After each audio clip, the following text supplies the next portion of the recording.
Kumusta ang mga nagwagi at panalo sa pag-ibig dyan ngayong araw ng mga puso? Sana kasing saya nyo rin ang iba pang naki-Valentines na hindi lang nakipag-date dahil ikinasal pa. Ang iba't ibang paandar ngayong Valentine's Day sa pagtutok ni Sara Hilomen Velasco ng GMA Regional TV.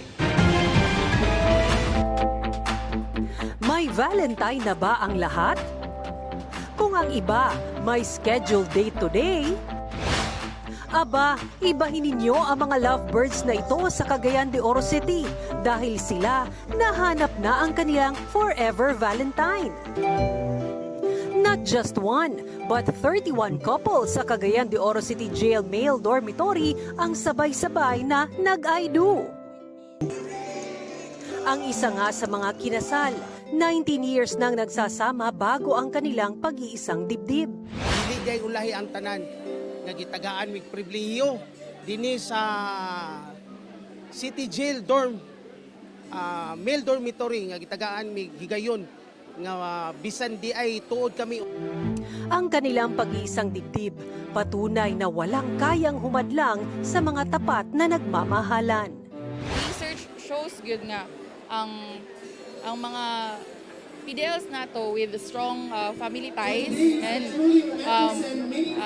strong family unit, strong family support is less likely gid sila mag-reoffend and they are more than willing to reform.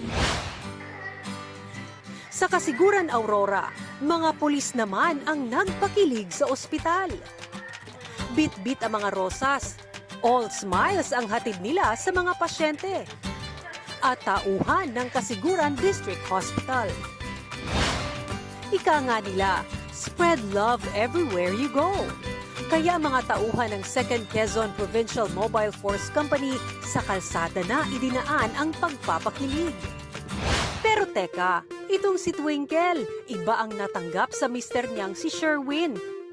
Biro ni Sherwin, iba daw ang pagkakaintindi niya sa request ni Twinkle na bouquet of bills. Imbis na bouquet ng pera, naging literal na bouquet ng bayaring bills. Date? No due date? Check! May fresh flowers namang kasama at all smiles pa rin si Mrs.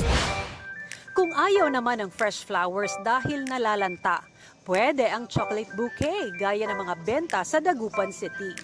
May iba't ibang artificial flowers din at fossilized flowers na gaya sa mga pinatuyong dahon.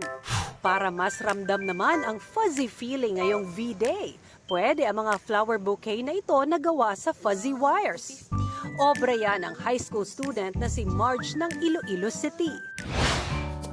At kahit anong paandar at regalo ngayong Valentine's Day, wala pa ring mas matimbang sa pagmamahal na may kalakip na gawa.